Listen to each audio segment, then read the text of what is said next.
अस्सलाम वालेकुम।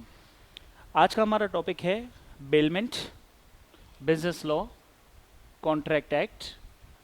इसमें हमारा एक टॉपिक है बेलमेंट का, जिसे तहवील कहा जाता है। तो आज का हमारा टॉपिक है बेलमेंट। अच्छा जी, अब बेलमेंट किसे कहते हैं? बेलमेंट कहा जाता है when a person deliver his goods to another person. जब एक शख्स अपनी गुड्स किसी दूसरे पर्सन को डिलीवर करे। किस लिए? Number 1, disposed of. एक पर्सन अपनी गुड्स किसी दूसरे पर्सन को डिलीवर करता है, किस लिए? डिस्पोज ऑफ करने के लिए, मतलब सेल करने के लिए। ठीक है? या तो एक पर्सन अपनी गुड्स डिलीवर करता है दूसरे पर्सन को, किस लिए? गुड्स शैल बी रिटर्न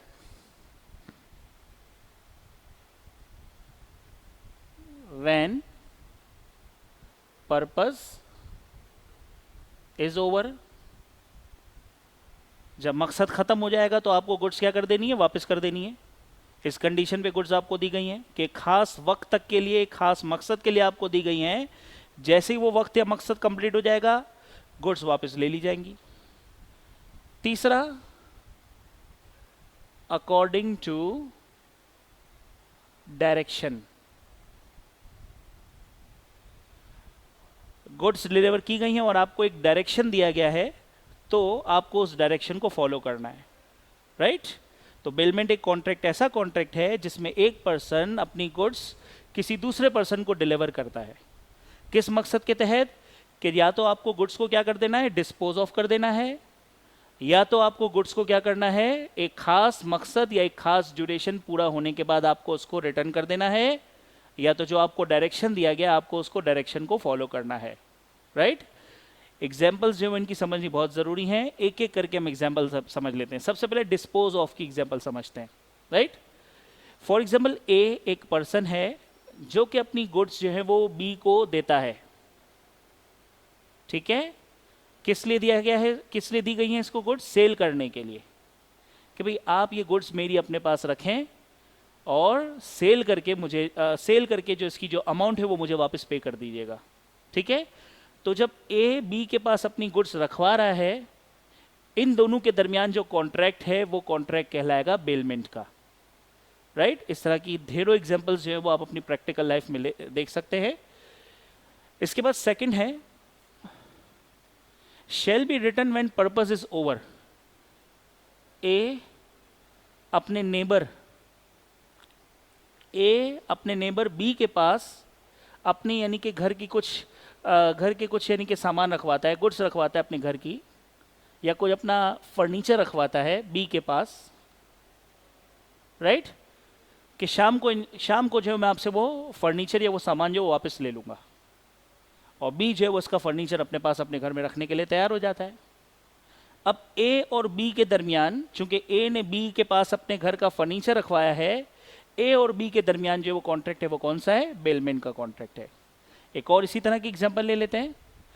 आप क्लासरूम में अपनी कोई चीज़ किसी दूसरे स्टूडेंट को देते हो, लाइक अपना कैलकुलेटर या अपनी कोई बुक्स, या आप अपने टीचर को देते हो। ठीक है ना? टीचर क्या करता है? वो बुक इस्तेमाल करता है और इस्तेमाल करने के बाद वो बुक आपको रिटर्न कर देता है। तो आपके और टीचर के दरमियान बेलमेंट का कॉन्ट्रैक्ट कहलाएगा। राइट? इसी तरह आप अपनी मोटरसाइकिल जो पार्किंग में जाके खड़ी करते हो, तो आपके और गैरेज के दरमियान जो वो कौन सा कॉन्ट्रैक्ट है? बेलमेंट का कॉन्ट्रैक्ट है। राइट? फिर वो चीज़ आप अपनी यानी कि वापस ले लेते हो जैसे ही मकसद आपका पूरा हो जाता है। थर्ड एग्जाम्पल है अकॉर्डिंग टू डायरेक्शन। ठीक है? गुड्स डिलीवर करने वाले ने एक डायरेक्शन दिया है ना? आपको उस डायरेक्शन को फॉलो करना है। सपोज ए एक पर्सन है जो कि टी को यानी कि अपने टेलर को, दर्जी को क्लॉथ देता है, कपड़ा देता है, और उससे कहता है कि इसको जो है वो आपको क्या करना है? इससे आपको मेरा ड्रेस बनाना है। ठीक है? तो टी की कस्टडी में ए का क्लॉथ पड़ा हुआ है। राइट? क्या पढ़ा था ऊपर हमने बेलमेंट की डेफिनेशन के बारे में? जब एक पर्सन अपनी गुड्स जो है वो दूसरे पर्सन को डिलीवर करे, तो ए जो है वो अपना क्लॉथ किसको दे रहा है? टी को दे रहा है। तो यहां पर इन दोनों के दरमियान क्या है बेटा, बेलमेंट का कॉन्ट्रैक्ट है। ए ने टी को अपना क्लॉथ दिया, ठीक है, और अब टी क्या करेगा, इसकी शक्ल चेंज करके, जैसा कि उसको डायरेक्शन दिया गया था, ठीक है ना, शक्ल चेंज करके जो है वो ए को रिटर्न कर देगा, राइट। अच्छा, डेफिनेशन आपने समझ ली। अब इस कॉन्ट्रैक्ट के अंदर कितनी पार्टीज इन्वॉल्व होती हैं वो देखते हैं। इस कॉन्ट्रैक्ट में, बेलमेंट के कॉन्ट्रैक्ट में 2 पार्टीज इन्वॉल्व हैं। Number 1 bailor, number 2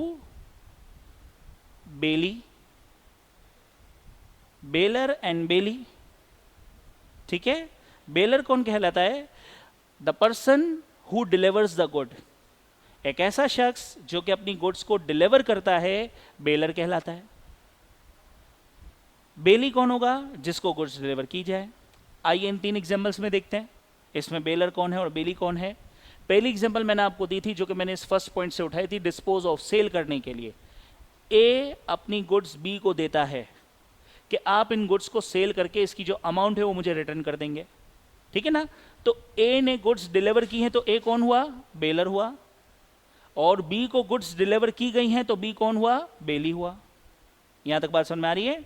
second examples में जो हमने यहां से उठाई थी, shall be return when purpose is over, ठीक है ना।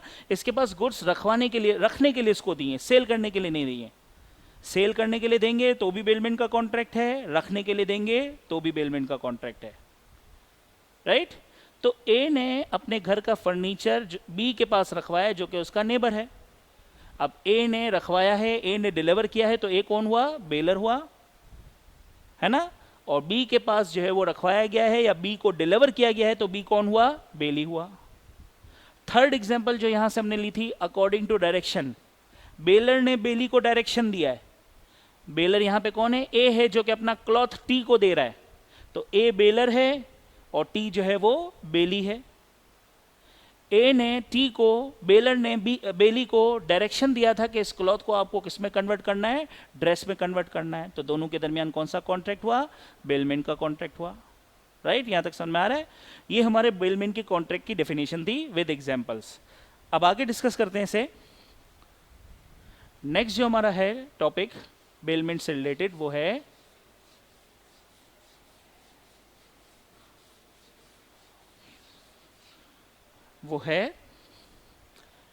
Duties of baler. बेलर के फराइज, तहवील में देने वाले के कुछ फराइज हैं, है ना। कुछ बातें हैं जो बेलर को, जो है बेली को डिस्क्लोज करनी पड़ेंगी, ये बेलर की ड्यूटीज हैं, ठीक है। अगर बेलर अपनी ड्यूटीज पूरी नहीं करेगा तो उसको जाहिर सी बात है बेली को कंपनसेट करना पड़ेगा। एक बार फिर से याद दिला दूं, बेलर कहा जाता है किसको, जो कि गुड्स डिलीवर करता है, राइट। तो बेलर की पहली ड्यूटी है ड्यूटी टू डिस्क्लोज फॉल्ट, नुक्स को जाहिर करना, जिसे उर्दू में कहेंगे नुक्स को जाहिर करना, ठीक। अच्छा, अब क्या मतलब हुआ यहां, मतलब यह हुआ कि अगर बेलर बेली को अपनी गुड्स डिलीवर कर रहा है, फिर से मैं रिपीट करता हूं, बेलर बेली को गुड्स डिलीवर कर रहा है और गुड्स के अंदर कोई फॉल्ट है, कोई डिफेक्ट है, it is the duty of the bailor to disclose that fault to bailee. उसको वो फॉल्ट डिस्क्लोज करना पड़ेगा, किसके सामने डिस्क्लोज करना पड़ेगा, बेली के सामने। अगर बेलर बेली के सामने वो फॉल्ट नहीं जाहिर करता है और बेली को कोई लॉस हो जाता है, तो बेलर जो वो बेली को कंपनसेट करेगा। एग्जाम्पल देख लेते हैं। ए बी को अपना हॉर्स डिलीवर करता है, अपना घोड़ा डिलीवर करता है, ठीक है। ए बी को डिलीवर करता है, तो ये बेलर हुआ और बी जो है वो बेली हुआ। ए बी को अपना हॉर्स डिलीवर करता है और हॉर्स के अंदर जो फॉल्ट है वो डिस्क्लोज नहीं करता।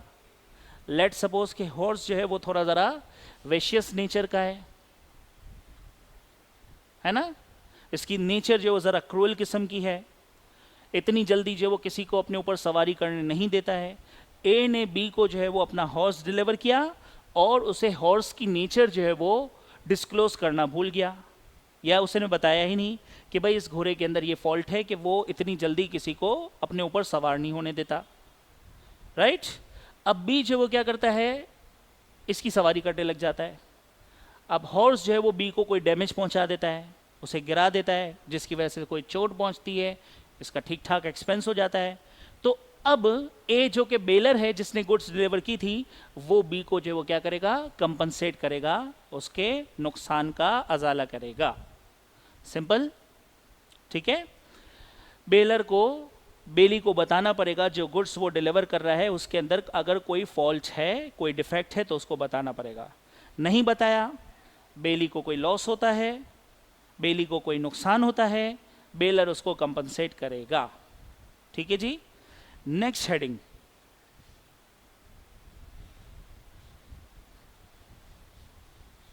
सेकंड हेडिंग है हमारे सामने, duty to repay necessary expenses। ठीक है जी। क्या मतलब हुआ इसका, बेलमैन के कॉन्ट्रैक्ट के दौरान बेली अगर कोई एक्सपेंसेस करता है, बेली कौन, जिसके पास गुड्स रखवाई गई हैं, याद रहना चाहिए आपको, बेलर जो डिलीवर करता है, जिसकी गुड्स होती हैं वो डिलीवर करता है, वो बेलर है, और जिसके पास गुड्स रखवाई जाएं वो बेली होता है। तो यहां मैंने क्या कहा कि अगर बेलमैन के कॉन्ट्रैक्ट के दौरान बेली कोई एक्सपेंस करता है, ठीक है ना, तो बेलर को उसको एक्सपेंसेस रीइंबर्स करने पड़ेंगे। फॉर एग्जाम्पल, ए अपने नेबर बी के पास अपना हॉर्स रखवाता है 2 दिन के लिए, 4 दिन के लिए, राइट। बी जो है वो 500 स्पेंड करता है उस घोड़े की या उस हॉर्स को फीडिंग करवाने के लिए, खिलाने खिलाने के लिए, ठीक है ना, जिसमें इसका एक्सपेंस हो जाता है 500 का। अब बेलर की ड्यूटी है कि वो बेली को क्या करेगा, ये एक्सपेंस वापस पे करेगा, क्योंकि वो जाहिर सी बात है प्रॉपर्टी किसकी है, बेलर की है, तो उसके ऊपर होने वाले सारे एक्सपेंसेस कौन बियर करेगा, बेलर बर्दाश्त करेगा। अगर बेली ने कोई एक्सपेंस कर दिया है तो बेलर जो है वो उसको क्या करेगा, रीपे करेगा। के लिए यहां तक। आइए नेक्स्ट हेडिंग की तरफ चलते हैं। थर्ड हेडिंग है हमारी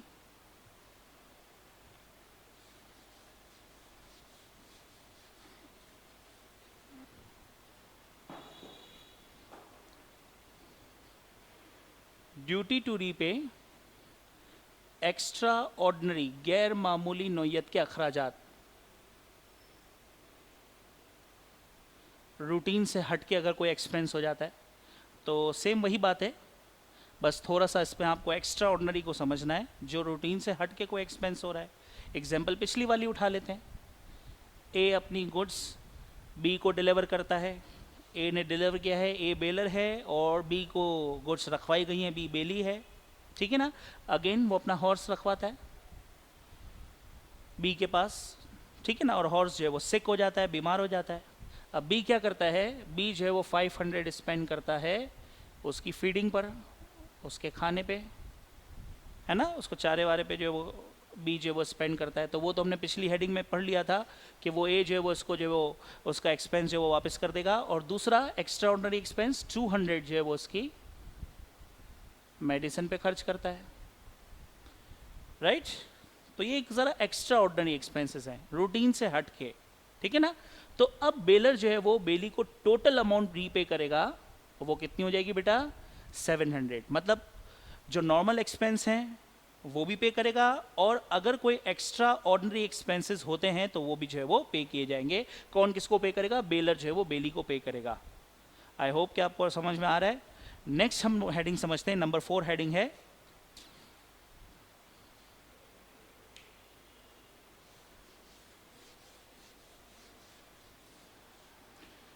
नंबर 4 हेडिंग है duty to indemnify for demanding back। ज़रा सी है ना मुश्किल हेडिंग है, तो तवज्जो दीजिएगा, इंशाल्लाह समझ में आ जाएगी। ज़रा सा मुश्किल लिखा हुआ ये, duty to indemnify for demanding back, right. Bailor ने बेली के पास गुड्स रखवाई, क्लियर है यहाँ तक। बेलर ने बेली के पास गुड्स रखवाई, यहाँ तक क्लियर है, ठीक है ना। एक खास अरसे तक के लिए रखवाई, एक मखसूस मुद्दत तक के लिए रखवाई है, राइट। लेट सपोज 3 महीने के लिए रखवाई है। अब बेलर जो है 3 महीने से पहले, रखवाई 3 महीने के लिए थी, लेकिन 3 महीने से पहले अगर वो अपनी गुड्स को क्या करता है, डिमांड करता है कि भाई मुझे वापस दी जाए, और वापस मांगने की वजह से, जल्दी वापस मांगने की वजह से बेली को कोई लॉस सफर होता है ना। थोड़ा मुश्किल पॉइंट है ना। जल्दी वापस मांगने की वजह से बेली को कोई लॉस सफर होता है, तो बेलर जो है वो बेली को कंपनसेट करेगा, उसके नुकसान का अजाला करेगा। इंडेमनिफाई, नुकसान से बचाना, बेलर की ड्यूटी है कि वो बेली को नुकसान से बचाएगा। अगर बेलर ने वक्त से पहले अपनी गुड्स वापस मंगवा ली हैं तो, या अपनी गुड्स की वापसी की डिमांड की है तो। आई होप सो कि जब आप एग्जाम्पल्स देखेंगे तो इंशाल्लाह आप लोगों के बात समझ में और क्लियरली आ जाएगी। एग्जाम्पल को ज़रा आप देखिएगा। ए जो कि अपनी गुड्स डिलीवर करता है बी को, ठीक है ना। इस बार जो है वो समझ लें साइकिल डिलीवर कर रहा है। ए बी को अपनी साइकिल डिलीवर करता है, कितने अरसे के लिए, 3 मंथ्स के लिए, ठीक है। और अब बी क्या करता है, 3 महीने है, ठीक है ना। तो बी जो है वो साइकिल को रिपेयर करवाता है, ताकि वो 3 महीने आराम से साइकिल को चला सके, ठीक है ना। साइकिल शायद कंडीशन में नहीं थी कि वो प्रॉपरली जो है वो इस्तेमाल के काबिल हो, तो बी जो है वो उसकी रिपेयरिंग पे 300 रुपए खर्च करता है। 300 रुपए के भाई 3 महीने तक तो मैं इसको आराम से क्या करता रहूंगा, इस्तेमाल करता रहूंगा, ठीक है ना। अब आफ्टर 1 मंथ ए जो है वो बी से अपनी साइकिल डिमांड करता है कि भाई मुझे ये साइकिल वापस चाहिए, अब मुझे इसकी ज़रूरत है, ठीक है ना। अब बी ने जो एक्सपेंस किया था वो 3 मंथ का किया था, 300 का किया था, राइट। और बी ने जो है वो साइकिल से जो बेनिफिट लिया है या जो बेनिफिट एंजॉय किया है वो 1 मंथ का किया है। 300 रुपये अगर 3 महीने के हिसाब से देखा जाए तो पर मंथ कितना हुआ, 100 रुपीज़ हुआ, राइट। तो बी ने उससे कितना बेनिफिट लिया उस साइकिल से, 100 का। अगर मैं अमाउंट में बात करूं, 1 मंथ का 100 हुआ, 3 महीने का 300 है, तो 1 मंथ का 100 हुआ, right.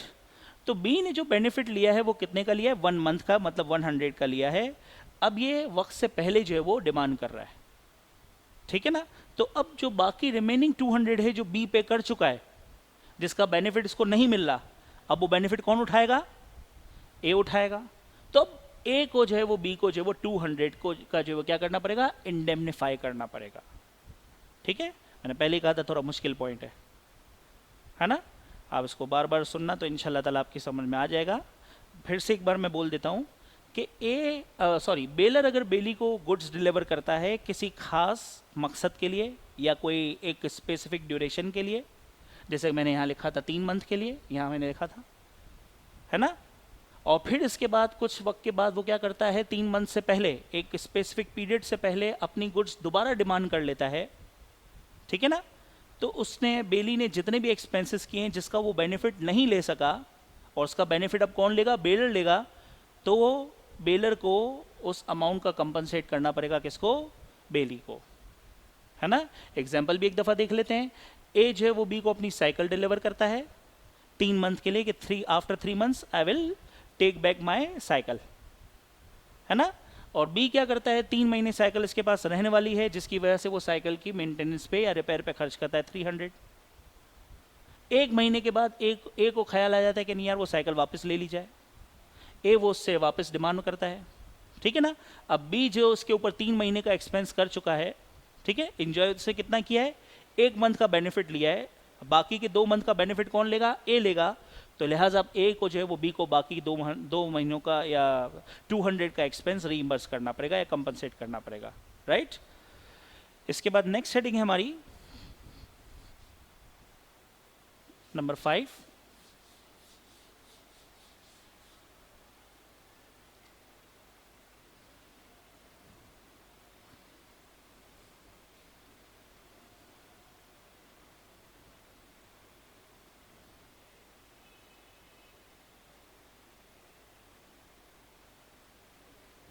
Duty to indemnify for defective title. Indemnify का मीनिंग मैं आपको बता चुका हूँ, कंपनसेट करना, नुकसान से बचाना, right. Duty to indemnify for defective title, title means ownership, ठीक है। डिफेक्टिव फॉल्ट, बेलर की ऑनरशिप में कोई फॉल्ट है, मतलब डिफेक्टिव टाइटल का मतलब ये होता है कि bailor is not a real owner, वो किसी और की गुड्स जो है वो लेकर आ गया, राइट। तो he is not true owner, उसका टाइटल जो वो डिफेक्टिव है, उसकी ऑनरशिप रियल नहीं है, ठीक है। तो अब किस तरह से इसको समझा जाए, एग्जाम्पल से डायरेक्ट इसको समझते हैं।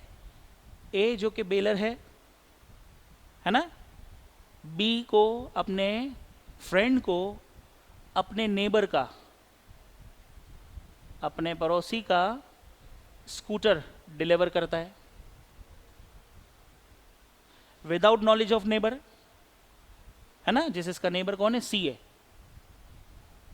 एक्चुअल वो स्कूटर किसका है, सी का है ना। ए जो है वो सी का स्कूटर सी की नॉलेज के बगैर बी को डिलीवर कर देता है, ठीक है ना। और बी जो है उस स्कूटर को इस्तेमाल करता है। इसके बाद सी जब देखता है कि उसका स्कूटर किसके पास है, बी के पास है, ठीक है ना। तो सी क्या करता है, बी से जो है वो बी के ऊपर जो है वो क्या कहते हैं, अपना हर जाने का दावा कर देता है कि भाई मेरा स्कूटर आपने चोरी किया है, जिसकी वजह से बी को जो वो सी को हर जाना पे करना पड़ता है, लेट सपोज 200 रुपए, ठीक है। तो अब ये अमाउंट ये कंपनसेशन जो हरजाना बी ने किसको पे किया है, सी को पे किया है, ठीक है ना।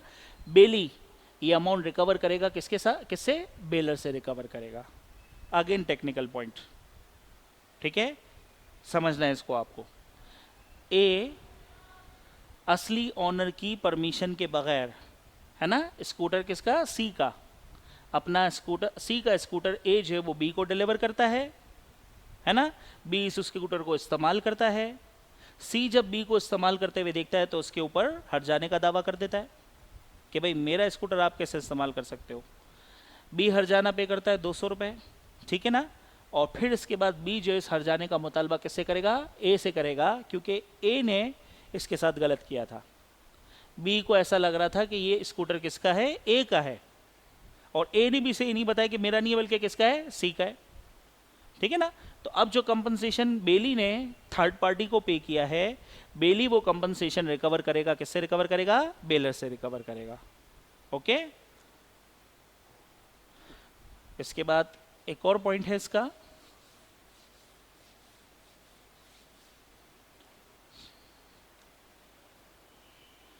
Duty to receive goods back, वापस लेना।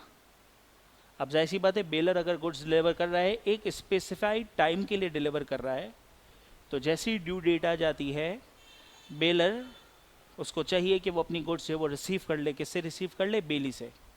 अगर बेलर जो है वो टाइम पे गुड्स रिसीव नहीं करता और फिर इसके बाद बेली को कुछ एक्सपेंसेस करने पड़ते हैं, तो बेलर वो एक्सपेंसेस पे करेगा किसको, बेली को। फॉर एग्जांपल, ए डिलीवर करता है बी को, ए डिलीवर कर रहा है इसलिए ए बेलर हुआ, और बी को डिलीवर किया जा रहा है, बी हुआ बेली। इस बार डिलीवर कर रहा है काओ, कितने डेज के लिए, 2 डेज के लिए, कि 2 दिन बाद मैं अपनी काओ आपसे वापस ले जाऊंगा।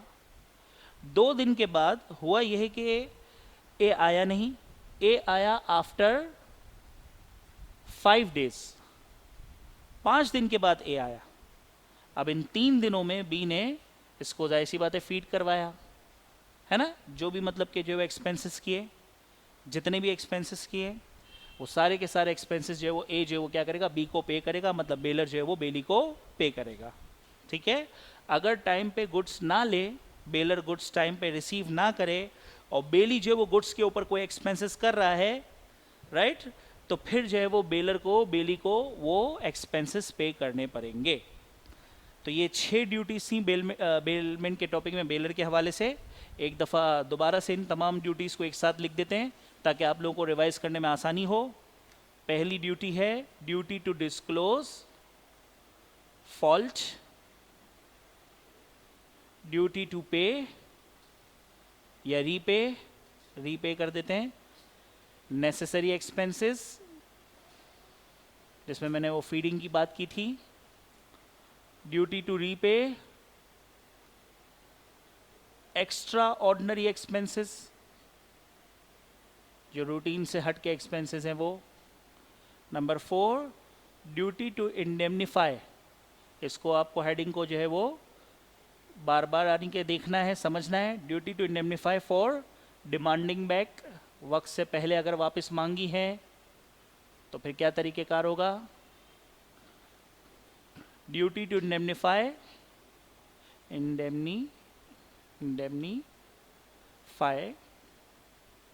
फॉर डिफेक्टिव टाइटल, अगर बेलर जो है वो रियल ऑनर नहीं है तो फिर किस तरीके से ट्रीटमेंट होगा। और duty to receive goods back, जो टाइम दिया गया है उस टाइम पर गुड्स रिसीव करनी होगी, अगर नहीं करता तो फिर बेलर को जो है वो बेली को कंपनसेट करना पड़ेगा। ये हमारी वो ड्यूटीज़ आ गई बेलर की। आई होप सो कि आपको समझ में आया होगा। अब हम इसका नेक्स्ट टॉपिक डिस्कस करते हैं, ठीक है।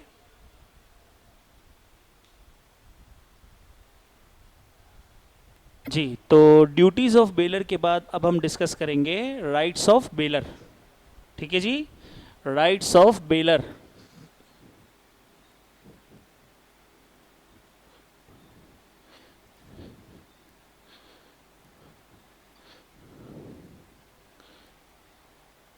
बेलर का पहला राइट है राइट टू क्लेम डैमेजेस, हर्जाने का मुतालबा करना। बेलर बेली से हर्जाने के मुतालबे का हक रखता है। अगर बेली उसकी गुड्स को सही तरीके से संभाल के नहीं रखता तो बेलर जो है वो बेली से नुकसान का मुतालबा या हर्जाने का मुतालबा कर सकता है। जैसे ए जिसने बी को ऑर्नामेंट्स, कुछ जेवरात डिलीवर किए रखने के लिए, बी ने उनको लॉक करके नहीं रखा जिसकी वजह से ये ऑर्नामेंट्स चोरी हो जाते हैं। अब ए जो है वो डैमेजेस का क्लेम करेगा बी से।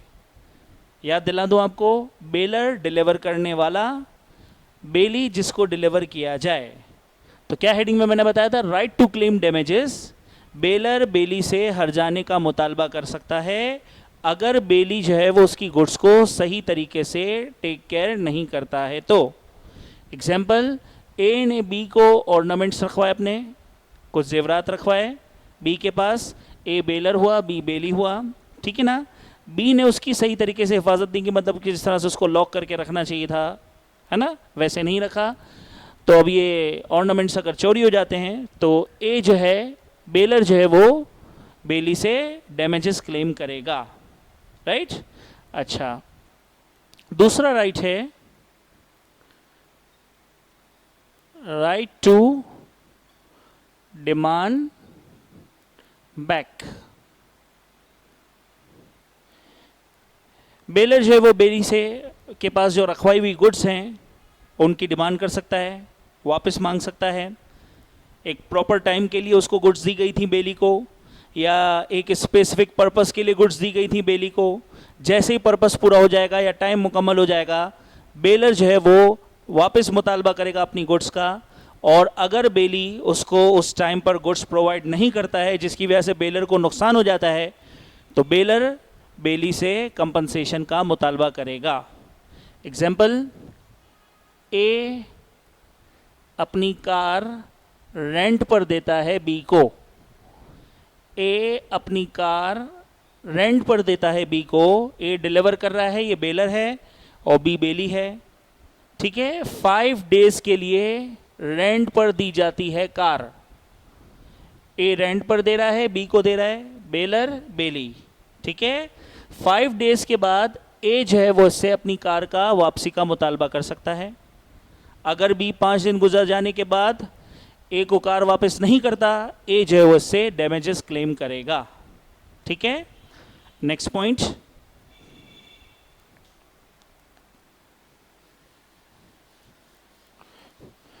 तीसरा पॉइंट है हमारे पास राइट टू क्लेम इंक्रीज, इजाफा। बेलर ने बेली को गुड्स डिलीवर की और उन गुड्स के अंदर जो बेल की गई हैं उनके अंदर का इजाफा हो जाता है, इंक्रीज हो जाता है। तो बेली बाउंड है, जो गुड्स हैं रखवाई गई बेल की गई हैं वो भी रिटर्न करेगा, और साथ साथ अगर कोई इंक्रीज हुआ है तो वो भी उसको जो है वो बेली को बेलर को रिटर्न करनी पड़ेगी। एग्जाम्पल, ए बी को अपनी काओ डिलीवर करता है कुछ दिनों के लिए, ठीक है, और इन कुछ दिनों में काओ गिव बर्थ टू काफ, है ना, गाय जो है वो एक बच्चा पैदा करती है। तो अब बेली जो है वो बेलर को काओ भी रिटर्न करेगा और काफ भी रिटर्न करेगा, ठीक है जी। इसके बाद है चौथा राइट बेलर का, right to terminate bailment. Bailor bailment के कॉन्ट्रैक्ट को टर्मिनेट भी कर सकता है। टर्मिनेट मतलब फिनिश कर सकता है, खत्म कर सकता है। किस सिचुएशन में? अगर बेलर देखता है कि बेली जो है वो लापरवाही से काम ले रहा है, उस तरीके से उसकी इंस्ट्रक्शन फॉलो नहीं कर रहा, बेली बेलर की इंस्ट्रक्शन को फॉलो नहीं कर रहा, या जो बात उसे बताई गई थी गुड्स के हवाले से बेली वो बातें फॉलो नहीं कर रहा, लापरवाही दिखा रहा है, जिसकी वजह से गुड्स को नुकसान पहुंच सकता है या पहुंच रहा है, तो बेलर जो है वो बेलमेंट को टर्मिनेट कर सकता है। एग्जाम्पल, ए बी को हॉर्स देता है, अपना घोड़ा डिलीवर करता है। ए बेलर हो गया, बी बेली हो गया। किस मकसद के लिए दे रहा है? ओनली फॉर राइडिंग पर्पस, सवारी के लिए दे रहा है कि भाई आप इसके ऊपर सवारी कर सकते हैं, है ना, फॉर एंजॉयमेंट।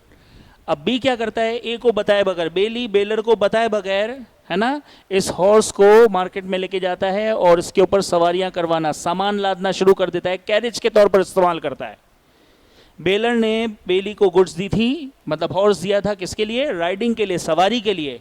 लेकिन यहाँ पे बेली जो है वो उसके हॉर्स का गलत इस्तेमाल कर रहा है, वो कैरेज के तौर पर इस्तेमाल कर रहा है। तो अगर बेलर देखता है कि यार इससे तो हॉर्स को नुकसान पहुंचेगा, बीमार हो जाएगा, तो बेलर जो है वो बीच में ही नोटिस देकर जो है वो बेलमेंट के कॉन्ट्रैक्ट को ख़त्म कर सकता है, ठीक है। इसके बाद पांचवा राइट बेलर का, राइट टू सू, केस करना, कोर्ट में अप्लाई करना। पांचवा राइट, राइट टू सू, ठीक है जी। अगर कोई थर्ड पर्सन बेली से फोर्सफुली गुड्स जो है वो ऑब्टेन कर लेता है, गुड्स बेलर की हैं, परिवी बेलर के पास है, लेकिन एक थर्ड पर्सन बेली से वो गुड्स जो है वो ले लेता है, छीन लेता है, चोरी कर लेता है, ठीक है जी। तो बेलर अपने नाम से उसके ऊपर, थर्ड पर्सन के ऊपर केस कर सकता है, क्योंकि एक्चुअल में गुड्स किससे बिलोंग करती हैं? बेलर से बिलोंग करती हैं। तो बेलर थर्ड पार्टी के ऊपर भी केस कर सकता है, सू कर सकता है। एग्जाम्पल देख लें आप, ए जो है वो बी को डिलीवर करता है अपना टीवी रिपेयर करने के लिए। ए डिलीवर कर रहा है, ए बेलर हुआ, बी बेली हुआ, ठीक है जी। अब एक्स फोर्सफुली, एक्स एक थर्ड पार्टी है, ठीक है, फोर्सफुली बी की दुकान से ए का टीवी जो उठा के लेके चला जाता है, चोरी करके चलाया जाता है, उठा के लेके चला जाता है, ठीक है ना। तो अब बेलर जो है उस थर्ड पार्टी के ऊपर सू कर सकता है, ठीक है जी। उम्मीद है कि ये राइट्स ऑफ बेलर आपको क्लियर हो गए होंगे। 5 राइट्स आपको बताए गए हैं। Number 1, right to claim damages. Number 2, right to demand goods back.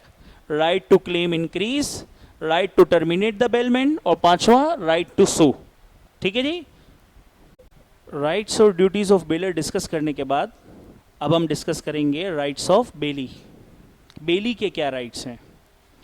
तो बेली के राइट्स डिस्कस करते हैं। Rights of belly. अच्छा, मैं चाहता हूं कि एक चीज़ आप नोट कर लें।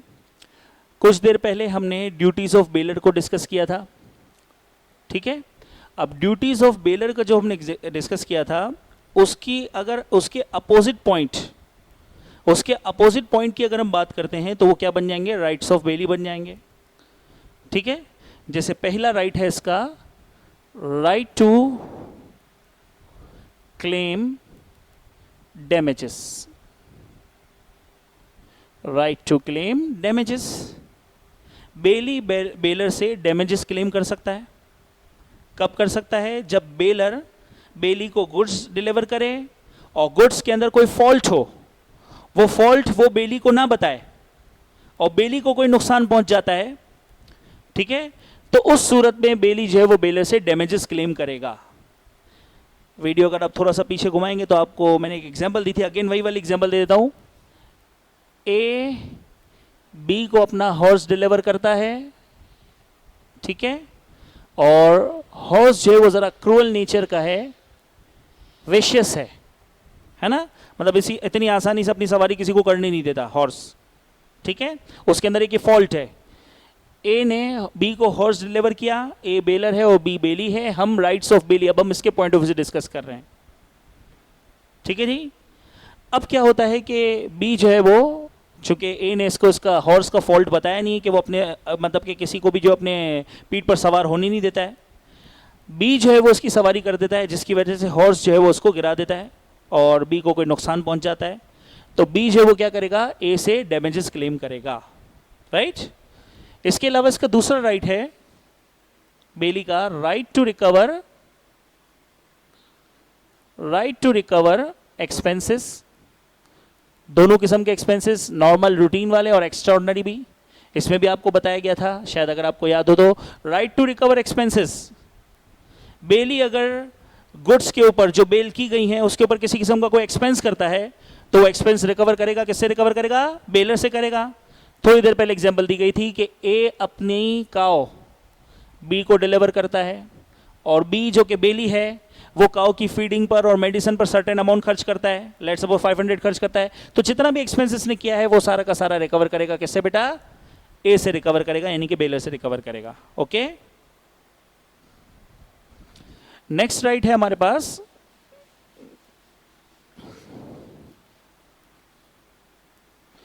Right to deliver,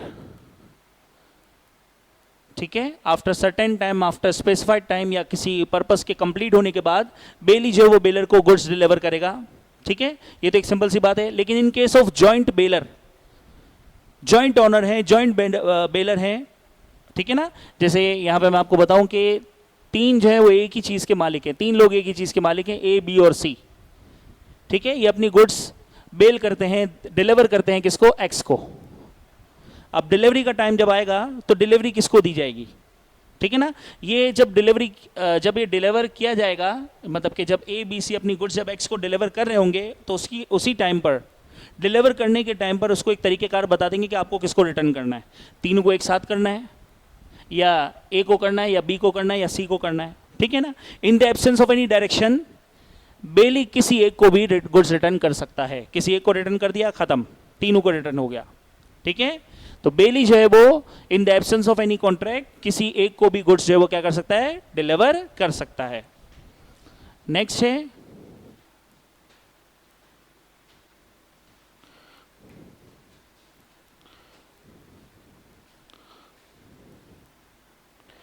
right to compensate, compensate करना।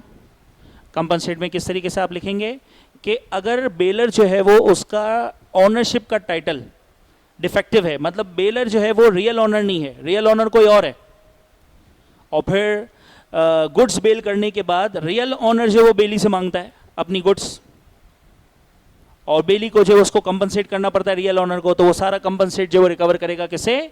बेलर से रिकवर करेगा। For example, A goods deliver करता है बी को, ठीक है। अब A is not a real owner, real owner is X, है ना। गुड्स का असली मालिक कौन है? एक्स है। अब इसके पास कैसे आई? इसके पास कैसे गुड्स आई? चोरी की होंगी या वॉट किसी भी तरीके से आ गई। रियल ऑनर ये है। रियल ऑनर जो वो क्या करता है, क्योंकि ए ने बी को गुड्स दे दी हैं, तो रियल ऑनर क्या करता है? बी के ऊपर जो वो क्या कहते हैं अपना डैमेजेस क्लेम कर देता है। बी जो वो इसको डैमेजेस पे करने के बाद रिकवर करेगा। किससे रिकवर करेगा? ए से रिकवर करेगा, यानी कि बेलर से रिकवर करेगा, ठीक है। नंबर 5,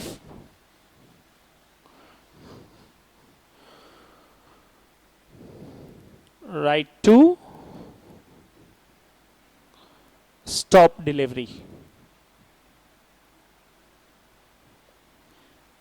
डिलीवरी स्टॉप करने पे, है ना, बेली अगर चाहे तो जो गुड्स बेल की गई हैं उसकी डिलीवरी को स्टॉप भी कर सकता है, देने से मना भी कर सकता है। किस वक्त? जब उसे मालूम हो जाए कि जिसने मुझे गुड्स डिलीवर की है, मतलब बेलर, रियल ऑनर नहीं है बल्कि कोई और है, तो फिर वो बेलर को गुड्स डिलीवर करने से मना कर सकता है। ए ने अपनी गुड्स डिलीवर की बी को, बेलर बेली, ठीक है ना। बाद में मालूम चला कि ए जो है वो रियल ऑनर नहीं है, रियल ऑनर कौन है? एक्स है, ठीक है। तो बी जो है वो ए को डिलीवर करने से मना कर सकता है कि मैं आपको डिलीवर नहीं करूंगा, और बी जो है वो अप्लाई कर सकता है, कहाँ पे? कोर्ट में अप्लाई कर सकता है, and let the court decide कि गुड्स एक्चुअल किससे बिलोंग करती हैं, और फिर वो कोर्ट जो है वो जिसकी गुड्स होंगी उसको दे देगा, ठीक है। इसके बाद है राइट टू सू, केस दायर करना।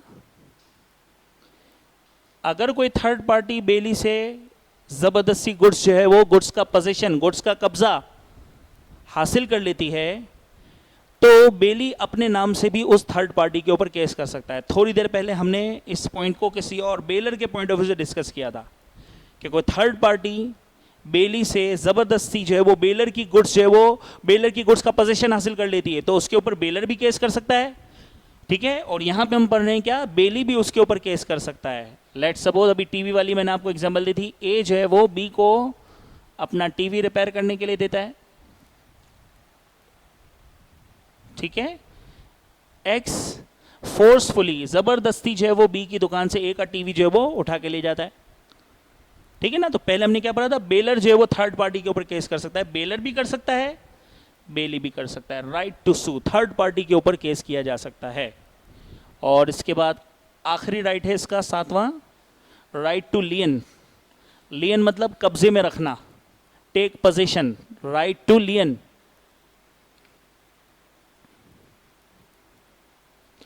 राइट टू लियन, ठीक है, कब्जे में रखना।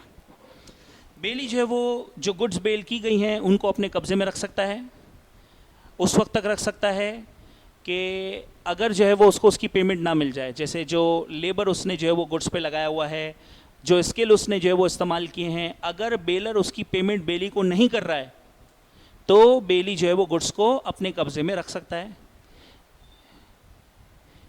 ए पीस ऑफ क्लॉथ डिलीवर करता है बी को, ए डिलीवर कर रहा है बेलर, बी जो है वो बेली, ठीक है जी। ए ने जो है वो डिलीवर किया बी को क्लॉथ, और इससे कहा कि अब आपको इसको कन्वर्ट करना है, किसमें? ड्रेस बनाना है, इसको आपको इससे मेरा ड्रेस बनाना है, ठीक है ना। बी ने जो है वो कटिंग वगैरह करके अपनी लेबर, अपनी स्किल का इस्तेमाल करते हुए इसको ड्रेस में कन्वर्ट कर दिया, ठीक है ना। ए जब गुड्स लेने आया, बेलर जब गुड्स रिसीव करने आया, बेली ने जो है वो उससे अपनी मेहनत के पैसे मांगे, तो यहाँ पर बेलर अगर उसको पेमेंट नहीं कर रहा है तो बेली गुड्स को अपने कब्जे में रख सकता है, ड्रेस को अपने कब्जे में रख सकता है उस वक्त तक जब तक बेलर उसको उसकी मेहनत के पैसे ना दे दे, ठीक है जी। तो राइट्स ऑफ बेली भी हमने डिस्कस कर लिए, 7 राइट्स हैं। Right to receive compensation, right to recover expenses, right to deliver the goods, right to claim compensation, और इसके अलावा राइट टू स्टॉप डिलीवरी था, राइट टू सू था, और 7वां ये राइट टू लियन है, ठीक है। अब हम डिस्कस करेंगे ड्यूटीज़ ऑफ बेली, ठीक है जी। तो ड्यूटीज़ ऑफ बेली, 5 ड्यूटीज़ दी गई हैं इसमें।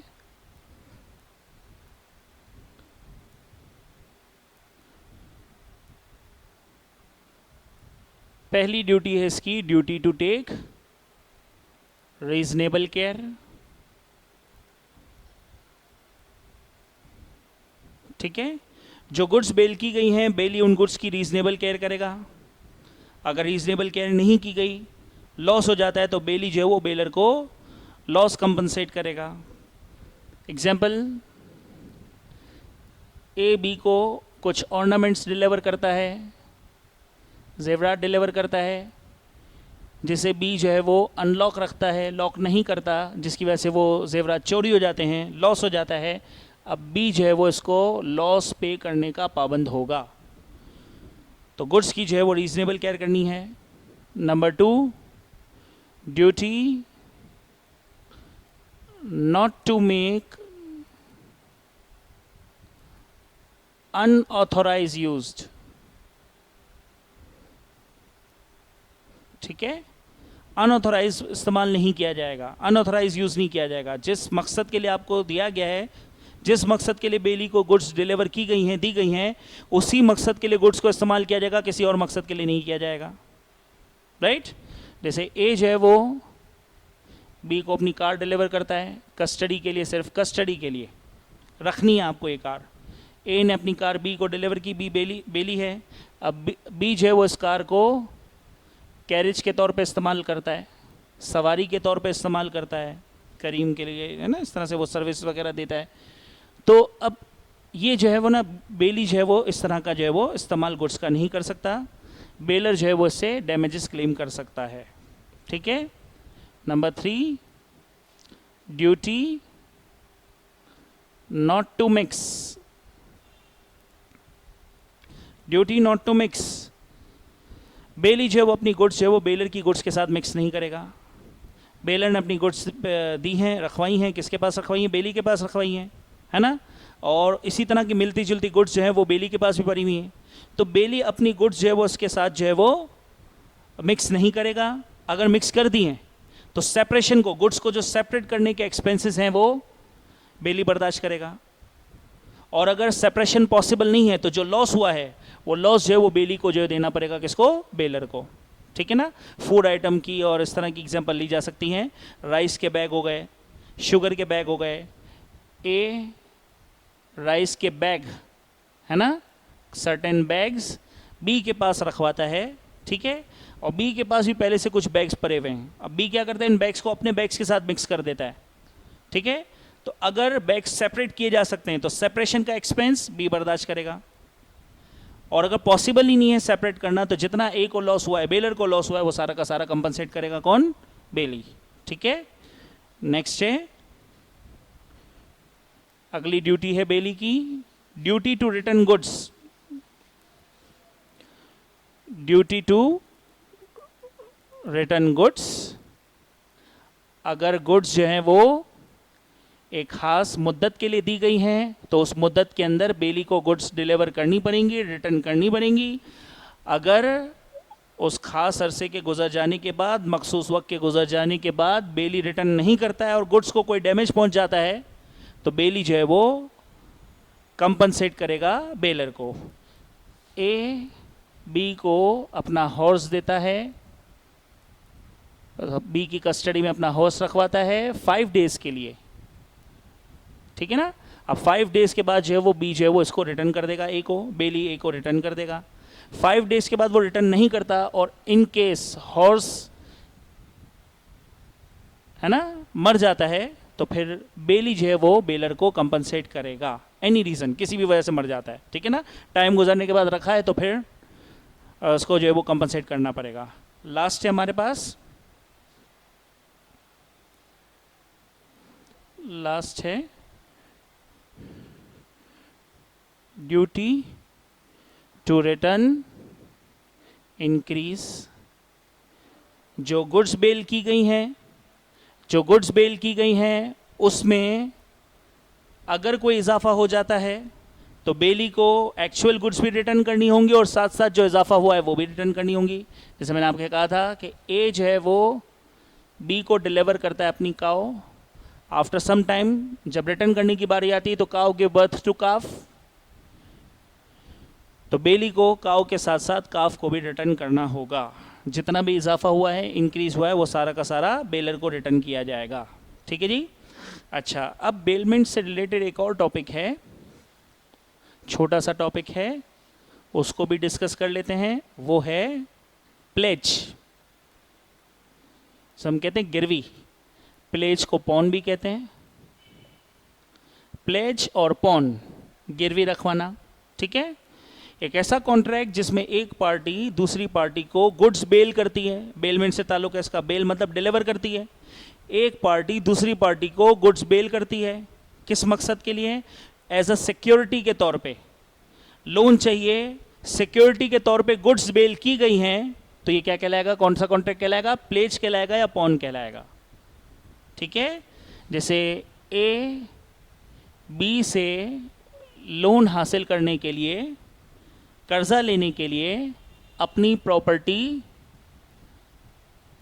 या प्रॉपर्टी के डॉक्यूमेंट्स बी के पास बेल करता है, रखवाता है ना, सिक्योरिटी के तौर पर। तो यहाँ पर ए और बी के दरमियान जो कॉन्ट्रैक्ट है वो क्या कहलाएगा, प्लेज या पॉन। ठीक है ना, सिक्योरिटी के तौर पे कोई चीज़ रखवाना प्लेज के कॉन्ट्रैक्ट में आ जाता है। प्लेज या पॉन, दो पार्टीज इसमें होती हैं। इसमें अगर आप प्लेज के पॉइंट ऑफ व्यू से पढ़ रहे हैं तो इसमें पहली पार्टी है प्लेजर और दूसरी पार्टी है प्लेजी। प्लेजर जो पार्टी जो है वो गुड्स डिलीवर करती है for the purpose of security, प्लेजी जिसके पास गुड्स रखवाई जाएं। और अगर आप इसको पॉन के पॉइंट ऑफ व्यू से पढ़ रहे हैं तो पहली पार्टी को कहा जाएगा पॉनर, वही प्लेजर जैसा, जब प्लेजर का जो मीनिंग है पॉनर का भी वही हो जाएगा। और दूसरी पार्टी जिसके पास गुड्स रखवाई गई हैं सिक्योरिटी के तौर पे, वो पार्टी कहलाती है पॉनी। ठीक है, तो सिक्योरिटी के तौर पे कोई चीज़ गुड्स बेल करना, कोई चीज़ गुड्स रखवाना आपका एक दूसरा कॉन्ट्रैक्ट कहलाता है जिसका नाम है प्लेज या पॉन। ठीक है।